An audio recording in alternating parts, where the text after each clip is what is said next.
نحمده ونصلي ونسلم على رسوله الكريم اما بعد اعوذ باللہ من الشیطان الرجیم بسم اللہ الرحمن الرحیم هو الذی ارسل رسوله بالهدى ودین الحق لیظہرہ علی الدین کلہ وکفى باللہ شہیدا محمد رسول اللہ والذین معه اشداء علی الکفار رحماء بینہم تراہم رکعا سجدا یبتغون فضلا من اللہ ورضوانا سیماہم فی وجوہہم من اثر السجود ذالک مثلہم فی التوراة ومثلہم فی الانجیل كزرع أخرج شطأه فآزره فاستغلظ فاستوى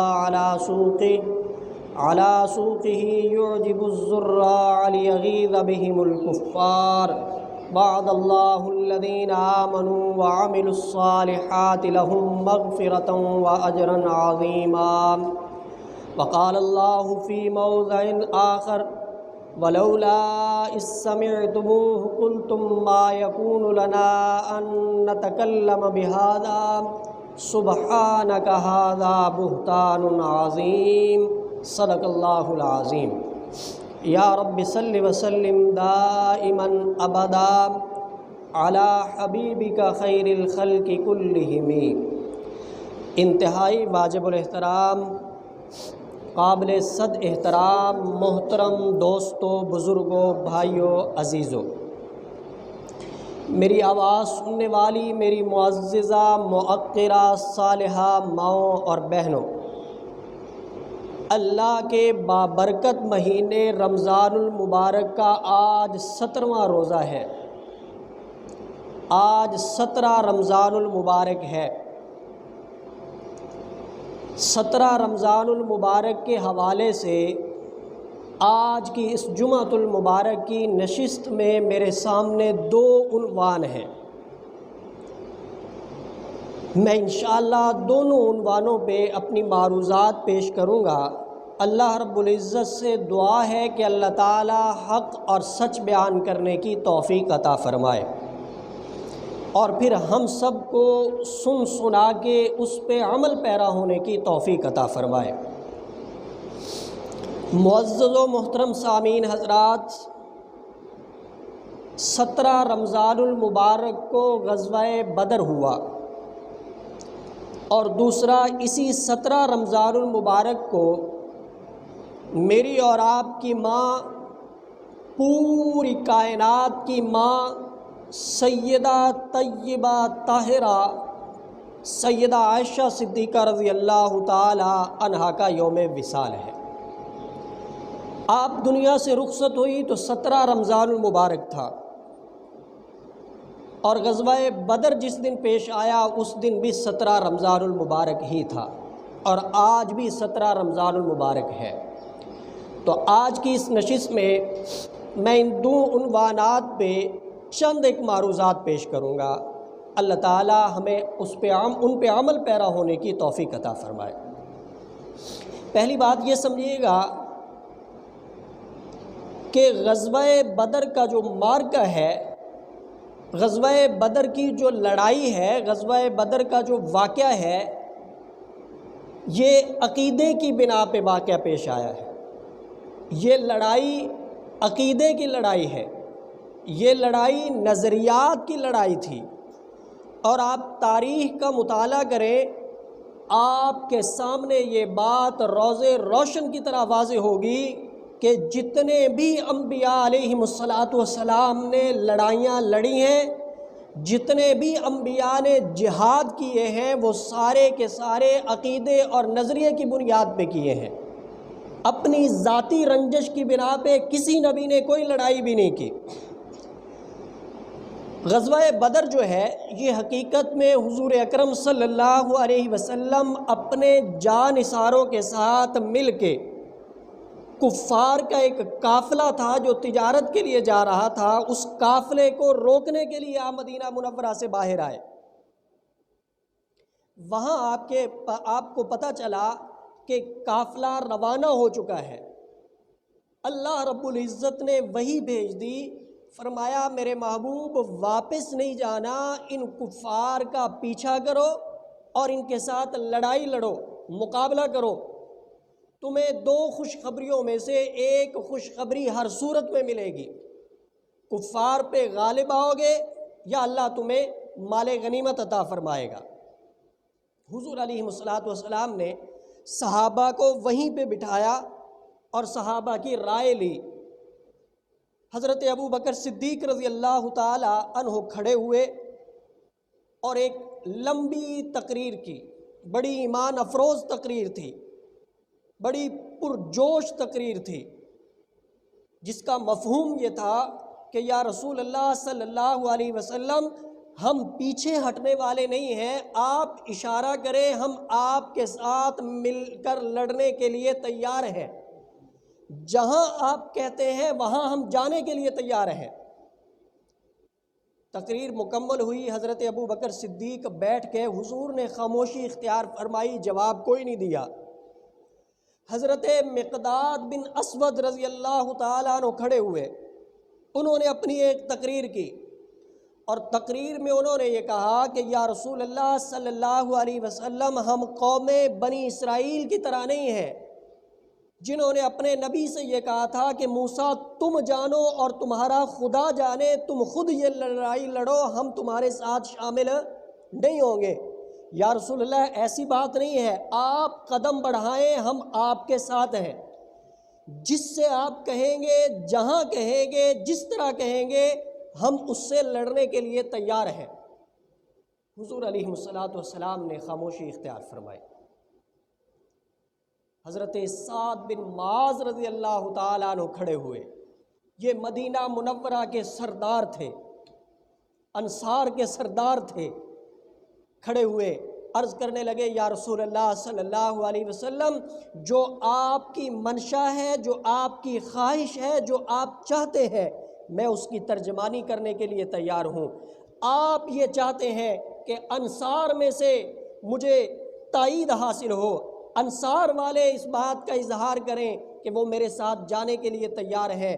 یا رسول اللہ صلی اللہ علیہ وسلم میں اپنے قبیلے کا، میں اپنے گروہ کا، میں اپنے شہر کا سردار ہوں، میں اپنی جماعت کا لیڈر یہ بات کہتا ہوں کہ ہم نے آپ کو اس لیے نہیں بلایا کہ ہم آپ کو بلا کے تنہا چھوڑ دیں گے، نہیں یا رسول اللہ صلی اللہ علیہ وسلم آپ جس کے ساتھ لڑائی کرنا چاہتے ہیں آپ حکم کریں، آپ اشارہ کریں، آپ کا اشارہ ہوگا، ہم میدان میں اتر جائیں گے، جہاں آپ کا پسینہ گرنے لگے گا ہم آپ کا پسینہ نہیں گرنے دیں گے، اپنے خون کی ندیاں بہا دیں گے۔ سعد بن معاذ رضی اللہ تعالیٰ عنہ نے یہ تقریر کی، حضور علیہ الصلوۃ کا چہرہ خوشی سے کھل اٹھا۔ آپ نے صحابہ سے کہا ہاں چلتے ہیں لڑائی کے لیے۔ حضرت سعد بن معاذ مدینہ منورہ کے سردار تھے، انصار کے سردار تھے، تقریر کی، حضور علیہ الصلوۃ کو حوصلہ ہوا، پھر اللہ نے آپ کو اعزاز کیا دیا کہ جنگ خندق میں حضرت سعد بن معاذ زخمی ہو گئے۔ جب زخمی ہوئے تو حضور نے مسجد نبوی کے اندر ان کے لیے خیمہ لگوایا، مسجد نبوی کے اندر آپ کو ٹھہرایا گیا۔ حضرت سعد بن معاذ نے دعا کی کہ الہ العالمین اگر تو آپ کے محبوب، آپ کے نبی جناب محمد الرسول اللہ صلی اللہ علیہ وسلم کی اور کوئی لڑائی ہونی ہے مشرکین اور کفار کے ساتھ تو پھر یا اللہ مجھے زندہ رکھ، اگر محبوب کی لڑائی کفار و مشرکین کے ساتھ نہیں ہونی اور تو پھر مجھے شہادت کی موت عطا فرما دے۔ حضرت سعد بن معاذ رضی اللہ تعالیٰ عنہ کی موت ہو گئی، آپ شہید ہو گئے، یہ آپ کی دعا تھی، اور تاریخ گواہ ہے کہ غزوہ اس لڑائی کے بعد حضور کی کفار اور مشرکین کے ساتھ کوئی اور لڑائی نہیں ہوئی، کوئی اور لڑائی نہیں ہوئی۔ حضرت سعد بن معاذ شہید ہوئے، حضور علیہ الصلوۃ تشریف لائے، آپ جب خیمے میں داخل ہوئے تو آپ یوں پنجوں کے بل داخل ہوئے۔ صحابہ نے عرض کیا یا رسول اللہ صلی اللہ علیہ وسلم جگہ تو بڑی ہے کوئی ایسی چیز نہیں ہے کہ آپ پنجوں کے بل داخل ہوں۔ حضور نے فرمایا کہ اے میرے صحابہ، جو میں دیکھ رہا ہوں وہ تم نہیں دیکھ رہے۔ سعد بن معاذ کی شہادت ہوئی، آسمانوں سے اتنے فرشتے آئے ہیں کہ خیمے میں جگہ نہیں تھی۔ ایک فرشتے نے اپنا پاؤں ہٹایا تو میں نے اس کی جگہ پہ اپنا تھوڑا سا پاؤں رکھ دیا۔ اور پھر جب حضرت سعد بن معاذ کا جنازہ اٹھایا گیا، آپ بڑے وزنی تھے، آپ کی جسامت تھی۔ صحابہ کہتے ہیں جب ہم نے حضرت سعد بن معاذ کو اٹھایا تو آپ بالکل ہلکے تھے، روئی کی طرح آپ بالکل ہلکے تھے۔ صحابہ نے عرض کیا یا رسول اللہ، سعد بن معاذ تو بڑے وزنی ہیں، ان کی میت کو تو وزنی ہونا چاہیے، مگر ہم نے جب اٹھایا تو وزن تھا ہی نہیں، بالکل ہلکے تھے۔ حضور علیہ السلام مسکرائے اور آپ نے فرمایا تم نے تو نام کا اٹھایا ہوا تھا، اصل تو فرشتوں نے اٹھایا ہوا تھا۔ 70,000 فرشتے حضرت سعد بن معاذ رضی اللہ تعالیٰ عنہ کے جنازے میں آسمانوں سے زمین پہ تشریف لائے تھے۔ میرے محترم دوستو، یہ اعزاز تھا جو اللہ نے انہیں عطا فرمایا تھا۔ سردار تھے، سرداری کا حق ادا کیا، کہا یا رسول اللہ قدم بڑھائیے، ہم آپ کے ساتھ ہیں، ہم نے صرف آپ کو روٹیاں کھلانے کے لیے نہیں بلایا، ہم مکمل طور پہ آپ کے ساتھ تعاون ہیں۔ اور انصار نے حق ادا کیا رسول اللہ صلی اللہ علیہ وسلم کو بلانے کا، کوفہ والوں کی طرح نہیں کیا، بلکہ حضور علیہ السلام جب مکہ مکرمہ سے چلے مدینہ منورہ کی طرف تو 14 دن تک مدینہ کے انصار، مدینہ کے باسی باہر نکل کر حضور کے استقبال کے لیے کھڑے ہوا کرتے تھے، 14 دن تک۔ پھر چھوٹی چھوٹی بچیوں نے ترانے پڑے، طلع البدر علینا، مشہور ہیں، سنتے ہیں ہم۔ حضور علیہ السلام آئے اور پھر انصار جو مدینہ منورہ کے باسی تھے انہوں نے حق ادا کر دیا، صرف رہائش اور کھانا نہیں دیا بلکہ یہ کہا کہ تم ہمارے بھائی ہو، میرے 2 باغ ہیں، میں ایک باغ آپ کے لیے وقف کرتا ہوں، میری 2 بیویاں ہیں، میں ایک آپ کے لیے وقف کرتا ہوں۔ حقیقی بھائی ان کو بنایا، صرف نام کا ہی نہیں، سب کچھ ان پہ قربان کیا۔ اور انصار کے ساتھ حضور علیہ السلام کو محبت اتنی تھی کہ جب آپ نے مکہ فتح کیا نا تو آپ مکہ مکرمہ میں نہیں رہے، واپس آپ مدینہ منورہ ہی گئے انصار کے پاس، وہاں جا کے رہے۔ اور حضور علیہ السلام فرمایا کرتے تھے کہ اگر 2 لائنیں ہوں، ایک لائن کے اندر مہاجر ہوں اور دوسری میں انصار ہوں تو میں انصار کے ساتھ کھڑا ہونا اور چلنا پسند کروں گا۔ ایک دفعہ انصار جمع ہو کے حضور کے پاس آئے کہ یا رسول اللہ دعا کر دیجئے کہ اللہ ہمارے لیے نہر کا بندوبست کر دے، پانی کا بندوبست کر دے۔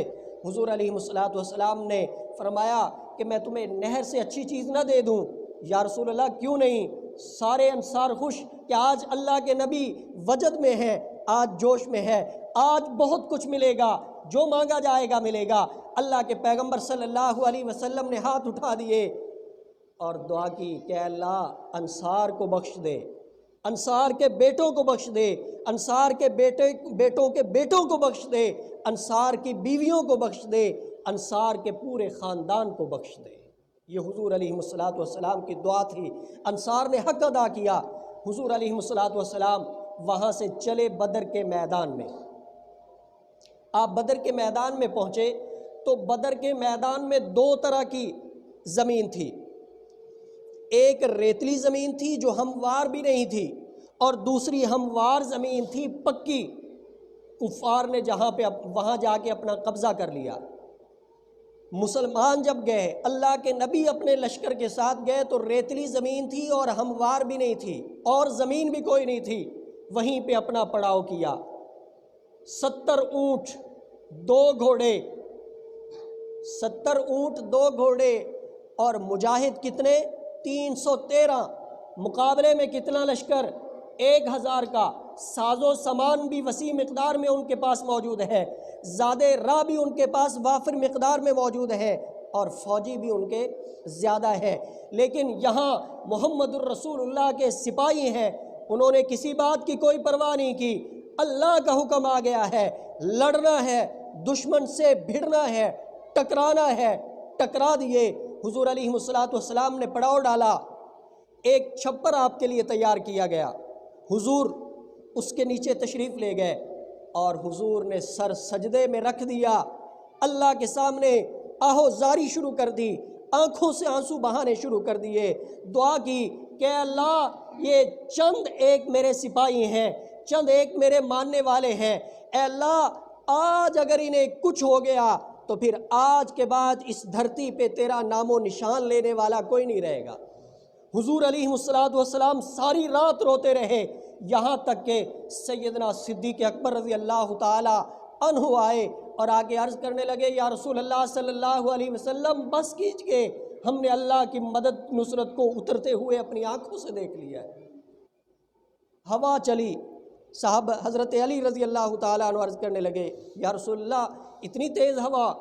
آپ مسکرائے، فرمایا کہ جبریل آیا ہے آسمانوں سے اور اس کے ساتھ 500 فرشتے ہیں۔ پھر میکائیل آیا، میکائیل کے ساتھ 500 فرشتے، اللہ نے اپنی قدرت کا کرشمہ دکھایا، بارش برسائی، ریتلی زمین پہ صحابہ تھے، بارش برسی، زمین جم گئی، اور دوسری طرف جو پکی زمین تھی جہاں پہ کفار نے اپنے خیمے لگائے ہوئے تھے وہاں پہ پانی جمع ہوا، کیچڑ ہو گیا، کفار چلتے تھے گر پڑتے تھے، سواریاں چلتی تھی گر پڑتی تھی۔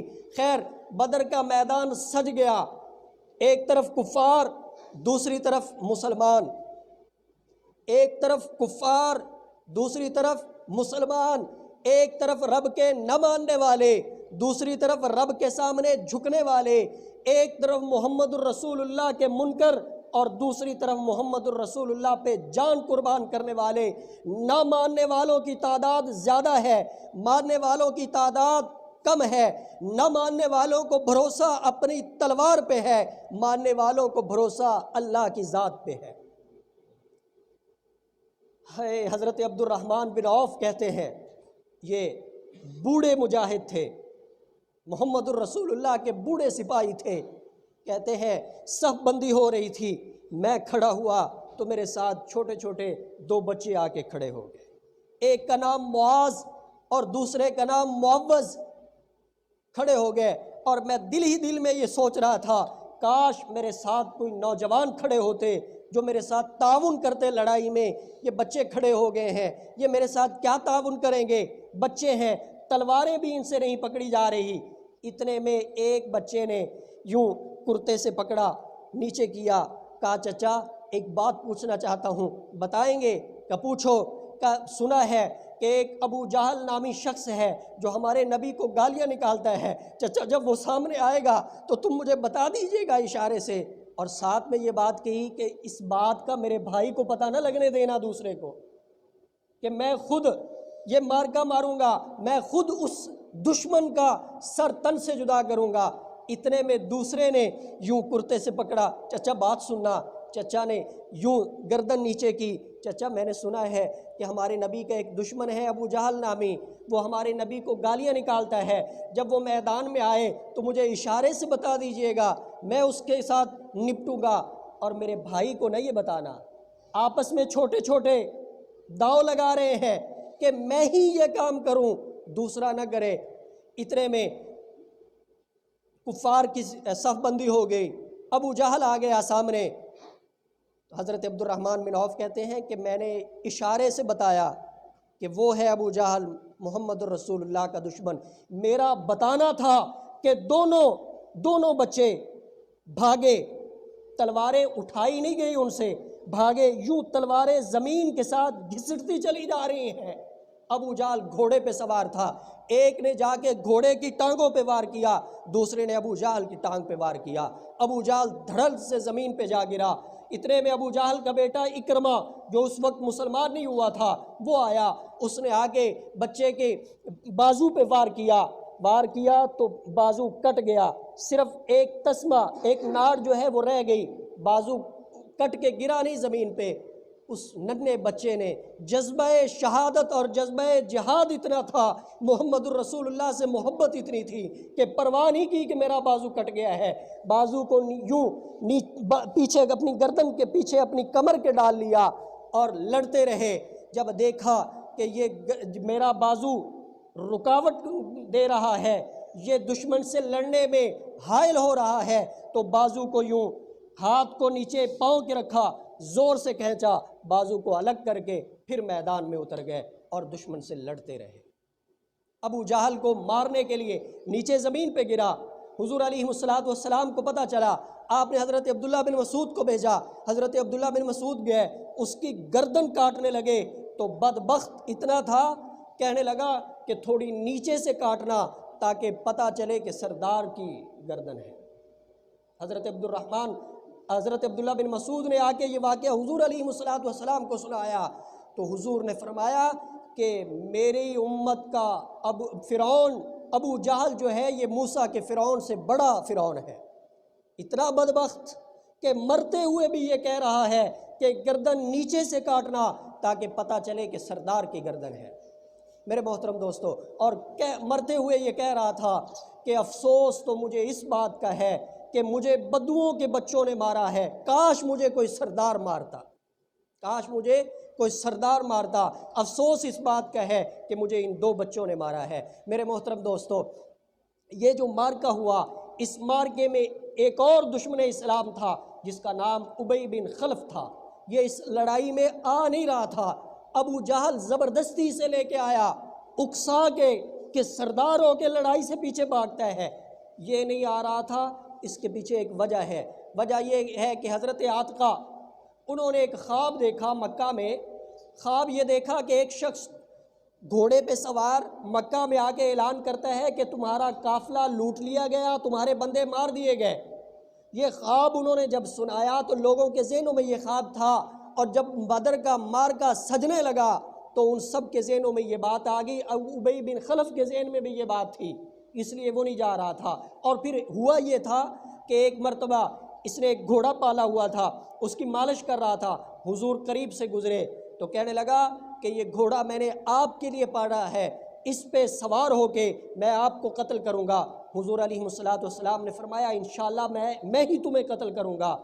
بات آئی گئی ہوگی، میدان سجا، ابی بن خلف کے ذہن میں یہ بات تھی کہ حضور نے یہ بات کہی ہے، محمد نے یہ بات کہی ہے، اور محمد کی زبان سے کبھی جھوٹ نہیں نکلتا، جو بات وہ کہتا ہے سچی کہتا ہے۔ اسے جان اپنی کا ڈر تھا، لیکن ابو جہل نے اکسایا، وہ چلا گیا اس شرط پہ کہ میں اپنے تیز گھوڑے پہ جاؤں گا، لڑوں گا اور فوراً واپس آ جاؤں گا۔ ابو جہل نے کہا ٹھیک ہے۔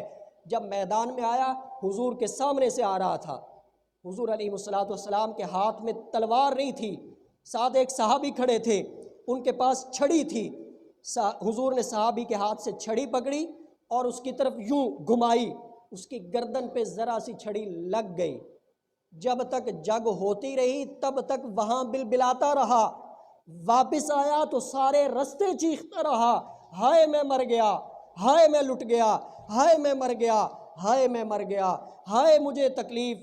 ساتھ والوں نے کہا کہ سردار آدمی ہے، ہوش کر، ذرا سی خراش آئی ہے اور اتنا واویلا کر رہا ہے، اتنا چیخ رہا ہے۔ کہنے لگا تمہیں نہیں پتا کہ یہ ماری کس نے ہے، یہ محمد کی مار ہے، اگر وہ خالی مجھے میری طرف پھونک بھی دیتے تو مجھے اتنا یقین تھا کہ میں مر جاتا، مگر انہوں نے مجھے چھڑی لگائی ہے، اور اس کی تکلیف جو ہے، یہ تکلیف اگر ساتوں سمندروں کے اندر ڈال دی جائے تو اس کے زہر سے وہ ان کا سارے کا سارا پانی ختم ہو جائے، اتنی زہر اور اتنی شدید تکلیف ہو رہی ہے مجھے۔ اسی درد کے ساتھ وہ مرا۔ جب یہ مارکہ آمنے سامنے نہیں ہوا تھا، پڑاؤ تھا دونوں جانب سے، تو ابو جہل کے ہاتھ ایک صحابی لگے جو بدو تھے، بکریاں چرا رہے تھے، کلمہ پڑا ہوا تھا، مسلمان تھے، ابو جہل کے ہاتھ لگ گئے۔ ابو جہل نے کہا کہ تو محمد کا سپاہی ہے اور ہماری جاسوسی کے لیے آیا ہوا ہے ادھر؟ اس نے کہا جی نہیں، مجھے تو کسی بات کا کوئی پتہ نہیں، میں تو اپنی بکریاں چرا رہا ہوں۔ کہنے لگا نہیں، تو لڑنے کے لیے آیا ہے، جاسوسی کرنے کے لیے آیا ہے؟ کہتا جی نہیں، میری بات پہ یقین کریں، میں اپنی بکریاں چرانے کے لیے آیا ہوں، مجھے معافی دے دیں، مجھے چھوڑ دیں، میں اپنے گھر جاتا ہوں۔ ابو جہل نے چھوڑ دیا۔ اب یہ جو بدو صحابی تھے، ان کے ذہن میں یہ بات آئی کہ ابو جہل نے جو کہا ہے کہ محمد ادھر آئے ہوئے ہیں تو میرے نبی ادھر ہی ہیں، میں ملتا ہوں ان سے جا کے۔ یہ چلتے چلتے حضور کی خدمت میں حاضر ہو گیا اور آگے کہنے لگا یا رسول اللہ مجھے تو پتہ ہی نہیں تھا کہ آپ آئے ہوئے ہیں اور یہ لڑائی ہے، کاش مجھے پتہ ہوتا میں بھی لڑنے کے لیے آ جاتا۔ یا رسول اللہ میں آ گیا ہوں، مجھے بتائیں کس کے ساتھ لڑنا ہے، کس طرف جانا ہے، کیا کرنا ہے، میں حاضر ہوں۔ حضور علیہ الصلوۃ نے پوچھا اچھا تمہیں پتہ نہیں تھا تو پھر پتہ لگا کیسے؟ کہنے لگا جی مجھے ابو جہل نے پکڑ لیا تھا، ساری بات سنائی۔ حضور علیہ الصلوۃ نے فرمایا کہ اپنی بکریاں لو اور واپس اپنے گھر چلے جاؤ۔ نہیں یا رسول اللہ میں لڑنا چاہتا ہوں۔ آپ نے فرمایا نہیں، واپس اپنے گھر چلے جاؤ۔ اب ایک بندہ خود کہہ رہا ہے کہ میں آپ کی فوج میں شامل ہو کے لڑنا چاہتا ہوں، آپ کا سپاہی بننا چاہتا ہوں، آپ کا دستے بازو بننا چاہتا ہوں، اور پھر اس وقت کہہ رہا ہے جب فوجیوں سپاہیوں کی تعداد بھی کم ہے، بندوں کی ضرورت بھی ہے، لیکن حضور نے کیا فرمایا اس بدو کو، صحابی کو، کہ نہیں اپنی بکریاں لو اور اپنے گھر میں چلے جاؤ۔ یا رسول اللہ میں لڑنا چاہتا ہوں۔ آپ نے فرمایا نہیں، تم وعدہ کر کے آئے ہو، کس سے؟ ابو جہل سے۔ اگرچہ ابو جہل میرا دشمن ہے مگر میرا اسلام اس بات کی اجازت نہیں دیتا کہ دشمن سے وعدہ کیا جائے اور پھر اس وعدے کے خلاف ورزی کی جائے۔ تم وعدہ کر آئے ہو، اب وعدہ خلافی کی محمد اجازت نہیں دیتا، لہٰذا اپنے گھر چلے جاؤ۔ میرے محترم دوستو، یہ تھے صحابہ اور یہ تھا غزوہ بدر جو حضور علیہ الصلوۃ نے اپنے صحابہ کے ہمراہ لڑا۔ اللہ نے 313 کو فتح عطا فرمائی 1000 کے لشکر پہ۔ اللہ رب العزت نے آسمانوں سے جبرائیل میکائیل کی قیادت میں 1000 فرشتوں کو اتارا تھا۔ کیوں؟ کہ صحابہ کا ایمان کامل تھا، صحابہ کو اللہ کی ذات پہ بھروسہ تھا۔ جب تک ہمارا بھروسہ اللہ کی ذات پہ رہا ہے تب تک آسمانوں سے اللہ کی مدد اور نصرت ہمارے لیے اترتی رہی ہے۔ فضائے بدر پیدا کر، اب بھی اتر سکتے ہیں فرشتے تیری نصرت کو قطار اندر قطار۔ کمی تو اس بات کی ہے کہ ہمارا یقین کمزور ہے، ہمارا ایمان کمزور ہے۔ یہ چند ایک گزارشات تھی جو میں نے غزوہ بدر کے حوالے سے پیش کی۔ اب میں 2-4 منٹ کی گفتگو سیدہ طیبہ طاہرہ عابدہ زاہدہ، میری اور آپ کی بلکہ پوری امت کی ماں سیدہ عائشہ صدیقہ رضی اللہ تعالی عنہا کی شان اقدس میں بیان کرنا چاہوں گا، کیونکہ آج 17 رمضان المبارک ہے۔ جہاں 17 رمضان المبارک کو غزوہ بدر پیش آیا، وہیں 17 رمضان المبارک کو اما عائشہ صدیقہ رضی اللہ تعالی عنہا کا انتقال بھی ہوا۔ اما عائشہ صدیقہ رضی اللہ تعالی عنہا کے بہت زیادہ احسان ہیں امت محمدیہ پہ۔ آدھا دین سیدہ عائشہ صدیقہ رضی اللہ تعالی عنہا کے توسط سے ہمیں ملا ہے۔ حضور علیہ الصلوۃ نے 6 سال کی عمر میں آپ کے ساتھ نکاح کیا، 9 سال کی عمر میں رخصتی ہوئی، اور یہ نکاح جو ہوا ہے یہ اللہ کی طرف سے حکم ہوا ہے اور اللہ نے ہی عرشوں پہ یہ نکاح کروایا ہے۔ اور حضور علیہ الصلوۃ جب تک حضرت عائشہ صدیقہ رضی اللہ تعالی عنہا کو کام کرنے نہیں آئے، حضور خود آپ کے ساتھ کام کروایا کرتے تھے۔ آٹا گوندنا حضرت عائشہ کو نہیں آتا تھا، حضور خود آٹا گوند کے دیا کرتے تھے۔ آپ معاونت کیا کرتے تھے، محبت کیا کرتے تھے۔ بیویاں حضور کی اور بھی تھی مگر سب سے زیادہ محبت جو تھی وہ حضرت عائشہ صدیقہ رضی اللہ تعالی عنہا سے تھی۔ ایک صحابی نے پوچھا یا رسول اللہ صلی اللہ علیہ وسلم آپ کو سب سے زیادہ محبت کس سے ہے مردوں میں؟ حضور نے فرمایا ابو بکر صدیق سے۔ یا رسول اللہ عورتوں میں؟ فرمایا ابو بکر کی بیٹی عائشہ سے۔ اور حضور علیہ الصلوۃ دعا کیا کرتے تھے کہ اللہ میں نے اپنی ساری بیویوں میں انصاف کیا ہے مگر میرا جو قلبی رجحان ہے وہ عائشہ کی طرف زیادہ ہے، قلبی میلان عائشہ کی طرف زیادہ ہے، محبت مجھے عائشہ سے زیادہ ہے، اس بات پہ میری قیامت والے دن پکڑ نہ کر لینا۔ اور بڑی محبت حضور علیہ الصلوۃ نے حضرت عائشہ سے کی۔ اور یہ ساری باتیں جو ہیں حضور کی جو گھر کی زندگی ہے یہ میرے اور آپ کے لیے نمونہ ہے، بلکہ باہر کی زندگی بھی ہمارے لیے نمونہ ہے۔ حضور علیہ الصلوۃ ایک دن اما عائشہ صدیقہ رضی اللہ تعالیٰ عنہ سے کہنے لگے کہ آؤ ہم دوڑ لگاتے ہیں۔ اما عائشہ کا وجود ہلکا تھا اور حضور علیہ الصلوۃ تھوڑے وزنی تھے۔ اما عائشہ صدیقہ رضی اللہ تعالیٰ عنہ آگے نکل گئی اور یا رسول اللہ میں جیت گئی. آپ نے فرمایا ہاں آپ جیت گئے ہو. پھر دوسری دفعہ دوڑ لگی جس میں اما عائشہ صدیقہ رضی اللہ تعالی عنہا کا وزن جو ہے زیادہ ہو گیا تھا. حضور علیہ السلام آگے نکلے. آپ نے فرمایا عائشہ حساب برابر ہو گیا, پہلے تم جیتی تھی اب میں جیت گیا ہوں. کہ یا رسول اللہ حساب برابر ہو گیا. پھر ایک دفعہ مسجد میں سوڈانی آئے ہوئے تھے, وہ اپنی مشق کر رہے تھے, حبشی لوگ اپنی مشق کر رہے تھے. حضور علیہ السلام نے فرمایا, اما عائشہ صدیقہ رضی اللہ تعالیٰ عنہ عرض کرنے لگی یا رسول اللہ میں یہ کھیل دیکھنا چاہتی ہوں. آپ نے یہ نہیں کہا کہ نہیں بیٹھ جاؤ, نبی کی بیوی ہو کے ان کو دیکھو گی, ان کے کھیل کو دیکھو گی. کہا نہیں, آؤ عائشہ میں دکھاتا ہوں. حضور علیہ السلام دیوار کے ساتھ کھڑے ہو گئے. اما عائشہ صدیقہ رضی اللہ تعالیٰ نے آپ کا سہارا لیا کندھے کا اور یوں اوپر ہو کے آپ دیکھتے رہی. حضور علیہ السلام اپنے پاؤں بدل رہے ہیں, دیر زیادہ ہو گئی تھی, آگے کھیل بڑا دلچسپ تھا. حضرت عائشہ دیکھتی رہی. حضور نے 2 دفعہ پوچھا عائشہ چلے, نہیں یا رسول اللہ اور دیکھنا ہے ابھی. حضور علیہ السلام نے تب تک اختتام نہیں کیا جب تک حضرت عائشہ نے یہ کہا نہیں کہ یا رسول اللہ چلیں. بڑی محبت آپ نے کی ہے حضرت عائشہ صدیقہ رضی اللہ تعالیٰ عنہ سے. آپ حضرت عائشہ پہ جب تہمت لگی, بڑی عجیب کیفیت, بڑا لمبا واقعہ, اختصار کے ساتھ 2 منٹ میں عرض کرتا ہوں. اللہ رب العزت نے تیمم ملا ہمیں تو حضرت عائشہ صدیقہ رضی اللہ تعالی عنہا کے صدقے سے, اور بے گناہ پاکیزہ عورتوں پہ تہمت لگانے کی جو سزا اللہ نے قرآن پاک میں بیان کی ہے, یہ بھی حضرت عائشہ صدیقہ رضی اللہ تعالی عنہا کے صدقہ سے ہی بیان کی ہے. آپ پہ تہمت لگی, حضور علیہ السلام کو پتہ چلا, آپ نے صحابہ کو بلایا, صحابہ خاموش ہیں. حضرت عمر رضی اللہ تعالی عنہ نے آپ کے حق میں بیان دیا, باقی سب خاموش ہیں, کسی نے آپ کے حق میں بیان نہیں دیا. آپ کی ماں بھی خاموش ہے, آپ کے باپ حضرت ابو بکر صدیق بھی خاموش ہیں, حضور علیہ السلام بھی خاموش ہیں.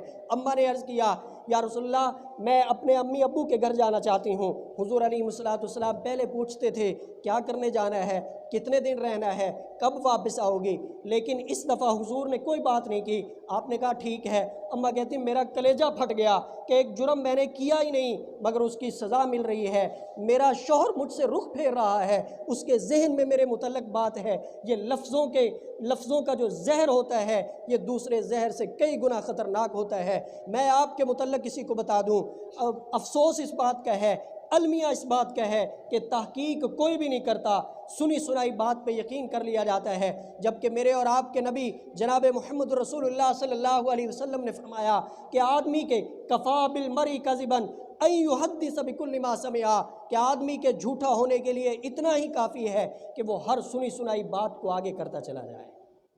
حضرت اما عائشہ صدیقہ گھر گئی, حضور علیہ السلام پیچھے آئے.